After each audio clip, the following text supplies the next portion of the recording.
Alors, a dénoncé un fascisme islamique qui monte un peu partout. Est-ce que vous partagez cette inquiétude du ministre Manuel Valls? Bon, d'abord, je m'exprime en tant que moi-même. Là, je ne suis pas membre du gouvernement, je m'exprime en tant que citoyen et président de la Ligue du monde arabe. Je le fais d'autant plus librement que lorsque j'étais, tout à l'heure, vous l'évoquiez, président de la Commission des affaires étrangères de l'Assemblée nationale, j'avais boycotté les cérémonies organisé autour de Ben Ali lorsqu'il est venu à Paris.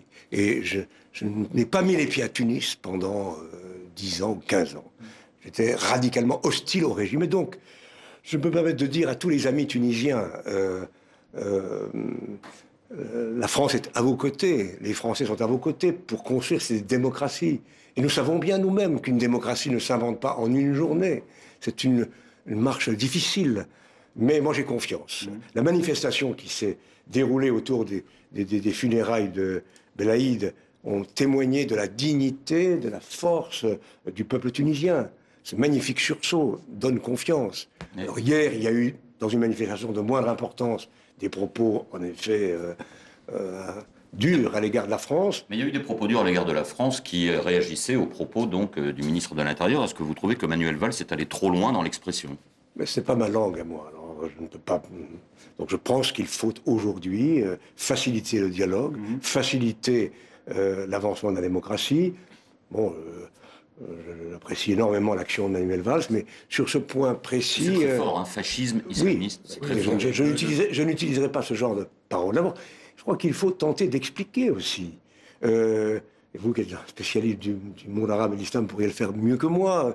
La religion, c'est une évidence, est au cœur de nombreuses sociétés arabes. Et d'une certaine manière, les régimes autoritaires, oppresseurs et qui ont dominé ces pays pendant des années, avec la complicité d'un grand nombre d'hommes politiques français, en Égypte, en Tunisie et ailleurs.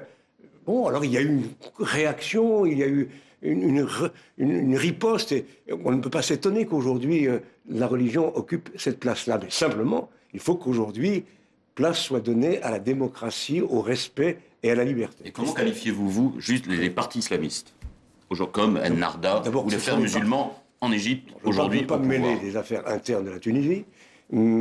C'est extrêmement complexe.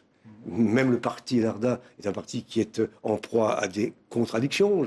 L'an dernier, je me suis rendu à Tunis au nom de François Hollande et j'ai rencontré le chef d'Ennahda et le Premier ministre et les autres responsables.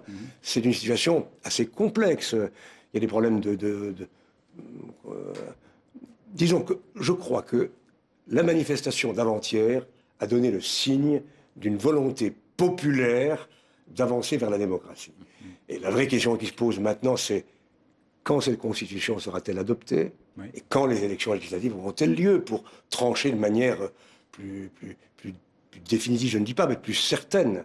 Vous pensez que le calendrier sera peut-être retardé, mais finalement... C'est un des points sur lesquels il faut avancer. Il n'y a pas de raison qu'une assemblée constituante se perpétue à l'infini. En Tunisie, il nous reste moins d'une minute. Quel peut être le rôle de la France? Parce que pendant des années, elle a soutenu les dictateurs en ne parlant pas des droits de l'homme. Aujourd'hui, si elle insiste là-dessus, avec les islamistes, on va lui dire « Ah, vous êtes anti-islamiste ». Si elle ne dit rien, on va dire « Ah, bah, vous rangez vos valeurs dans votre poche ». Quel peut être le rôle de la France exactement? Je n'ai pas de conseils à donner. Encore une fois, je crois qu'une politique internationale est nécessairement une politique qui tente de concilier les relations d'État à État et les relations de peuple à peuple. Bon, personnellement, je ne changerai pas. Mes liens avec le monde arabe, avec les artistes, les intellectuels, les cinéastes, les écrivains sont là et j'essaierai d'apporter ma contribution à l'avancement de la cause de la liberté et de la démocratie dans ces pays, tout en respectant la souveraineté des différents pays du monde arabe. On va reparler de l'islam et du politique tout de suite après la pause. On se retrouve dans 2 minutes. À tout de suite.